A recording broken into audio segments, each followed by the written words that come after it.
السلام علیکم ورحمۃ اللہ وبرکاتہ۔ الحمد للہ رب العالمین والصلاة والسلام علی اشرف الانبیاء والمرسلین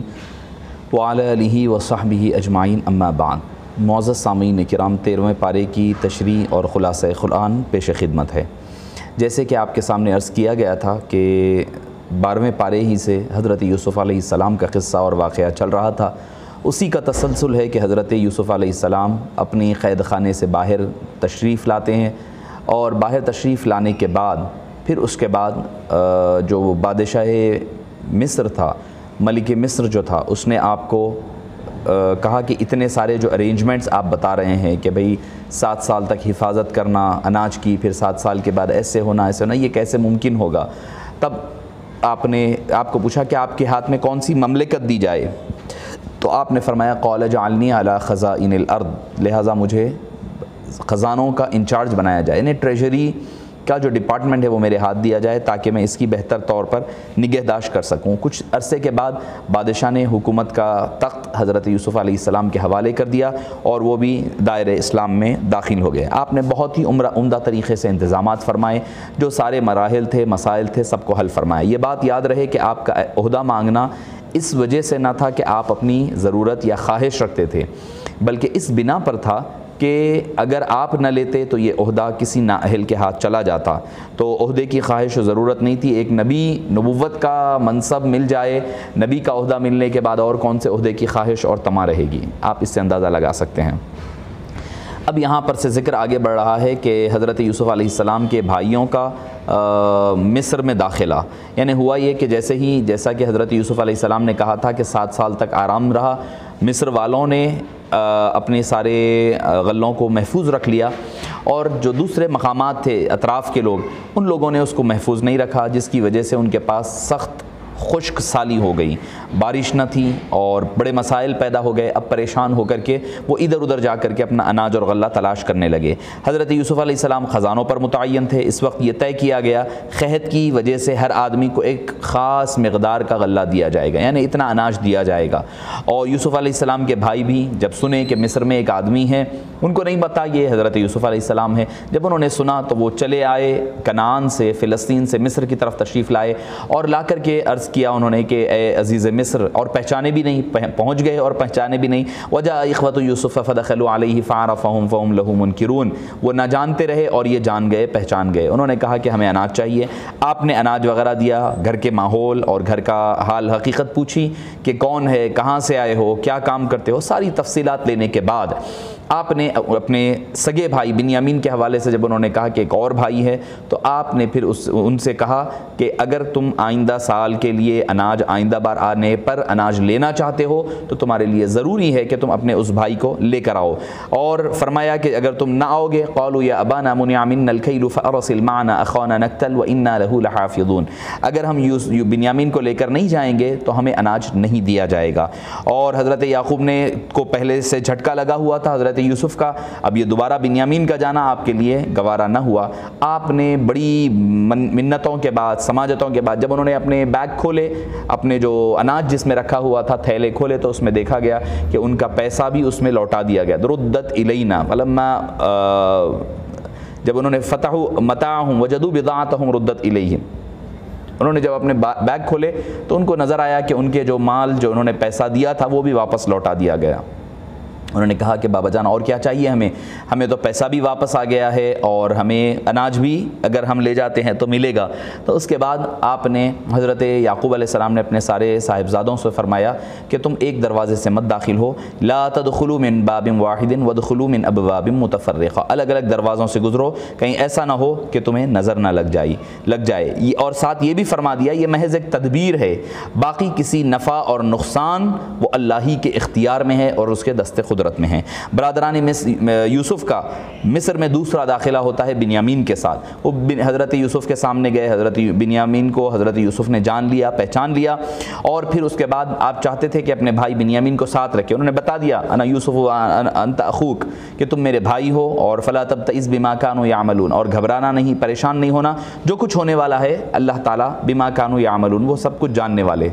اب اس کے بعد ہوا یہ کہ آپ نے اپنا جو پیالہ تھا وہ بنیامین کے بیگ میں رکھ دیا، ان کے تھیلے میں رکھ دیا گیا، کیونکہ اس وقت کا یہ قانون تھا کہ اگر کوئی چوری کا آدمی چوری کرتا ہوا پکڑا جائے تو وہ مقررہ مدت کے لیے اور وقت کے لیے ان کا غلام بنا دیا جاتا۔ اور جب تلاشی لی گئی تو حضرت یعقوب علیہ السلام کے سب سے چھوٹے صاحبزادے حضرت بنیامین کے بیگ میں سے نکلا۔ اب قانون کے تحت یوسف علیہ السلام کے پاس چلے گئے تو بھائیوں نے کہنے لگے کہ اگر یہ چوری کیا ہے، ان سرق فقد سرق یوسف قالوا ان یسرق فقد سرق یوسف کہ اقل له من قبل، کہ اگر انہوں نے چوری کی ہے تو ان سے پہلے یوسف نے بھی کیا ہے۔ اس کے بارے میں مفسرین فرماتے ہیں کہ حضرت یوسف کی والدہ کا انتقال ہو گیا تھا اور وہ اپنی پھوپھی کے پاس رہا کرتے تھے، تو پھوپھی بہت چاہتی تھیں حضرت یوسف علیہ السلام کو اور وہ چاہتی تھیں کہ اپنے پاس رکھیں، تو انہوں نے اپنا کمر بند حضرت یوسف علیہ السلام کے ساتھ لگا دیا اور ان کے اوپر الزام لگ گیا کہ وہ چوری کیے۔ اس بنیاد پر وہ اپنے پاس رکھنے کا ایک شرعی طور پر یہ یعقوب علیہ السلام کی شریعت کے مطابق یہ سارے معاملات تھے، اور اب موجودہ دور میں یہ مختلف ہے۔ برادرین یوسف حضرت یوسف کے پاس گئے، جا کر کے التجا اور تمنائیں کرنے لگے کہ آپ بنیامین کو چھوڑ دیں، ان کی بجائے کسی اور کو لے لیں۔ آپ نے یا ایھا العزیز ان لہ ابا شیخا کبیرا فخذ احدنا مکانہ انا نراک من المحسنین، ہم آپ کو بہت احسان کرنے والے پائیں گے، آپ ہم میں سے کسی ایک کو لے لیجیے۔ آپ نے فرمایا کہ نہیں، میں ناانصافی نہیں کروں گا۔ فلما استیئسوا منہ خلصوا نجیا، جب وہ یوسف علیہ السلام سے مایوس ہو گئے تو آپس میں مشورہ کرنے لگے۔ بڑا بھائی جو یہودا تھا اس نے کہا کہ تمہارے والد نے بنیامین کے متعلق ہم سے پختہ عہد اور وعدہ لیا تھا، اس سے پہلے یوسف کے بارے میں بھی ہم سے کوتاہی ہو چکی ہے، تو لہٰذا میں واپس نہیں آؤں گا، والد کو جا کر کہہ دیں میں یہیں پر مصر میں رکنے والا ہوں۔ حضرت یعقوب نے جب یہ سنا تو آپ نے فرمایا بل سولت لکم انفسکم امرا فصبر جمیل عسى اللہ ان ينفعنی ان یأتینی بہم جمیعا، ہو سکتا ہے کہ اللہ تعالیٰ مجھے واپس سارے بچوں کو لوٹا دے گا، یہ اللہ کی مرضی اور منشا ہوگا، لہٰذا آپ نے صبر کا دامن ہاتھ سے نہ چھوڑا۔ پھر تیسرا داخلہ حضرت یوسف علیہ السلام کے برادران کا مصر کی جانب ہوتا ہے، وہ یہ ریکویسٹ کرتے ہوئے کہ وہ اہلنا الضر وجئنا ببضاعۃ مزجاۃ فاوفی لنا الکیل وتصدق علینا، ہماری بہت بری حالت ہے، معاشی طور پر بھی ہم پریشان ہیں، ہمیں اناج بھی چاہیے اور بنیامین بھی چاہیے۔ جب آپ نے یہ سارا معاملہ دیکھا تو اب حضرت یوسف علیہ السلام اب برداشت نہیں کر پائے اور آپ نے آپ کے بھائیوں کو کہا کہ اے بھائیوں، کیا تم نے مجھے نہیں پہچانا؟ انا یوسف وہذا اخی، میں یوسف ہوں اور یہ میرا بھائی بنیامین ہے، تم نے جو کچھ کیا وہ سارا نقشہ سامنے آ گیا۔ لہٰذا انہوں نے اپنی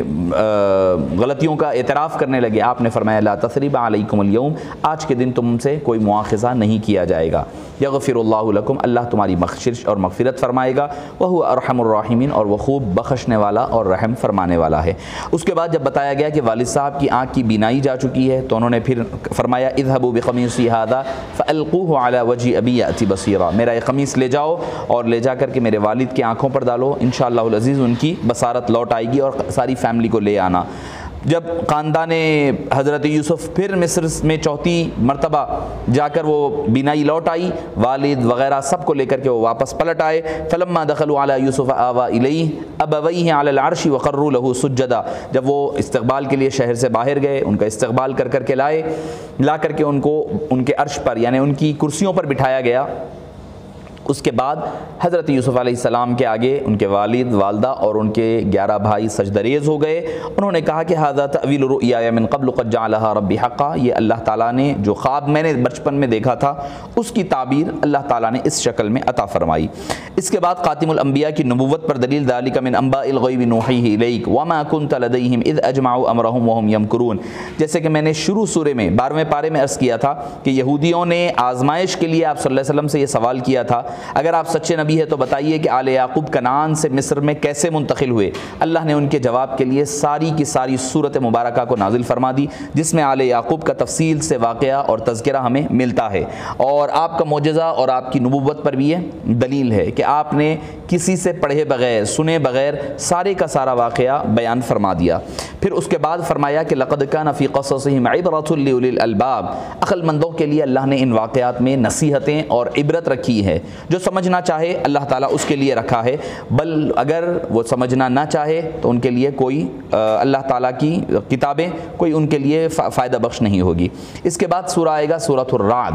اس سورہ میں کائنات کی بہت ساری نشانیوں کا ذکر ملتا ہے، اس میں سے ایک نشانی ہے الرعد، یعنی بادلوں کی گرج چمک بھی ہے، یہ بھی ایک اللہ کی نشانی ہے۔ اس پر اس سورہ مبارک کا نام الرعد رکھا گیا۔ اس سورہ کے عناوین کیا ہے، عنوانات کیا ہے؟ اسلام کے بنیادی عقائد یعنی توحید، رسالت اور قیامت کو بیان کیا گیا، چونکہ مکی صورت ہے، اور ان پر ہونے والے اعتراضات کا جواب دیا گیا اور بتلایا گیا پہلی آیت ہی میں کہ پہلی آیت تلک آیات الکتاب والذی انزل الیک من ربک الحق، یعنی قرآن کریم کے کلام حق ہونے کا بیان ہوا، اور پھر اس کے بعد جو بیان فرمایا اسی طرح حدیث پاک بھی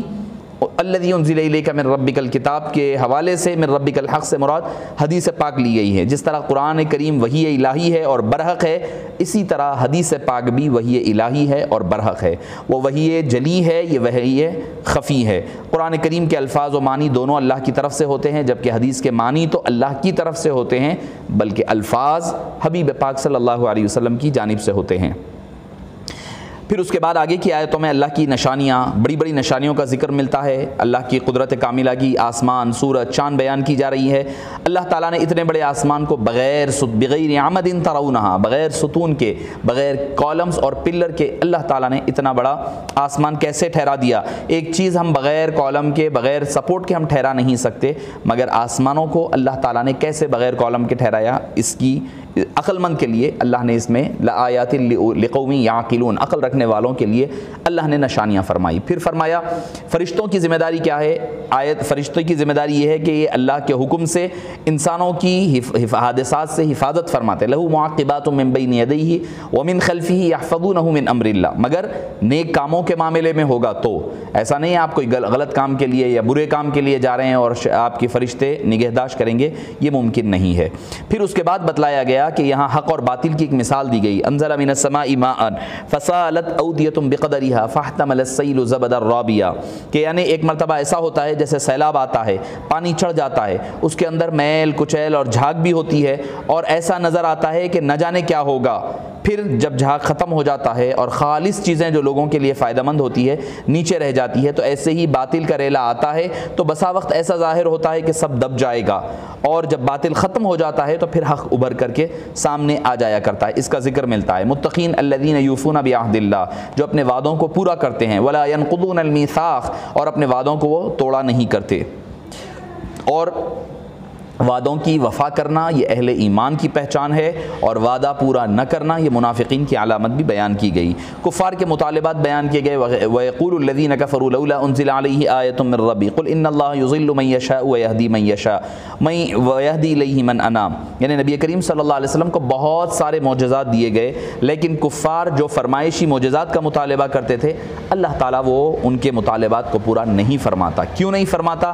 اس لیے کہ اگر کوئی مطالبہ مانگ کر کے معجزہ لیا جائے اور اگر وہ معجزہ پورا کرنے پر انہوں نے اس کے بعد اگر اللہ کے حکم کو نہ مانا تو پھر ان کے لیے سخت ترین عذاب آیا کرتا ہے۔ پھر اللہ تعالیٰ نے اس کے بعد آپ صلی اللہ علیہ وسلم کے لیے تسلی دی، وَيَقُولُ الَّذِينَ كَفَرُوا لَسْتَ مُرْسَلًا، اے حبیب پاک جو لوگ یہ کفر کیے ہیں وہ کہتے ہیں آپ رسول نہیں ہے، آپ فرما دیجئے کہ میرا اللہ میرے لیے قُلْ كَفَىٰ بِاللَّهِ شَهِيدًا بَيْنِي وَبَيْنَكُمْ وَمَنْ عِندَهُ عِلْمُ الْكِتَابِ، میرا رب میرے لیے کافی ہے، وہ میری گواہی دے گا، وہی میرے لیے کافی اور وافی ہے۔ اس پر سورہ کا اختتام ہوتا ہے، سورہ رات کا، پھر سورہ ابراہیم کا آغاز ہوتا ہے۔ سورہ ابراہیم حضرت ابراہیم علیہ السلام کا واقعہ ذکر ہوا، اسی لیے اس سورہ کا نام سورہ ابراہیم رکھا گیا، اور سورہ کی ابتدا قرآن کریم کو نازل کرنے کی حکمت بیان کی گئی، کتاب انزلناہ الیک لتخرج الناس من الظلمات الی النور، لوگوں کو